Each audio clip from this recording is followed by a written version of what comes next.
একজন মানুষ সর্বপ্রথম কোন জিনিসের প্রেমে পড়ে জানেন? কথার প্রেমে পড়ে। কিসের?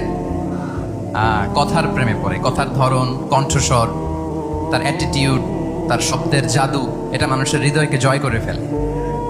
আল্লাহ রাসূল সাল্লাল্লাহু আলাইহি ওয়া আলিহি ওয়াসাল্লাম তিনি নিজেও বলেছেন, ওয়া ইন্না মিনাল বায়ানি লা সিহরা, কিছু কিছু বক্তব্যের মধ্যে জাদু আছে।